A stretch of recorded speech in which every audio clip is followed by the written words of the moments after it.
ఒకే ఒక రోజున చాలు నేను రాజకీయాలు చేయను అని చెప్పి అని చెప్పేసి నేరుగా అతను రాజకీయాల్ని సినిమాలాగా వ్యాపారం చేసుకుంటున్నాడు. అంతే 2 సినిమాలు చేయాలంటే కష్టపడాలి కాబట్టి అప్పుడప్పుడు వచ్చి షూటింగ్లు చేసుకొని అప్పుడప్పుడు వచ్చి అట్టట్ట అనేసి హోల్సేల్ గా 400-500 కోట్లు ఈ రోజు ఇంతకొస్తుంటే అది పెద్ద వ్యాపారంగా భావిస్తా ఉన్నాడు. అంతే తప్ప అతనికి ఏమీ ప్రేమ లేదు, ఏమీ లేదు, తొక్క లేదు.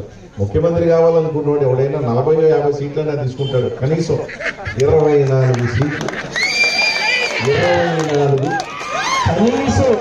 నేను కాపు సోదరులు కానీ అందరినీ కూడా ఒక్కటే అడుగుతా ఉన్నా, ఆ జనసేన అభిమానులు కూడా చెప్తున్నా, కనీసం ఈ రాష్ట్రంలో ఎంతమంది ఉన్నారు అంత పర్సంటేజ్ కూడా తీసుకోలేకపోయాడు. పట్టుమని 15% కూడా తీసుకోలేకపోయాడు. 13.5% తీసుకున్నాడు 100%. ఆ పరిస్థితిలో ఆయన ఉండి జగన్మోహన్ రెడ్డి తుక్కుతా అటు చెప్తా 2024 జూన్ వస్తుందో ఎన్నికల బాక్సులు ఎప్పుడు ఓపెన్ అవుతాయో, మేము ఓపెన్ అవుతాం, జూన్ ఓపెన్ అవుతాం. ఓపెన్ చేసిన ఏరుకోవాలి ఓట్లు. ఆ పరిస్థితి ఉంటుంది. అందరూ ఆలోచన చేయండి. 200 నాయకులందరూ కూడా కష్టపడదాం. 40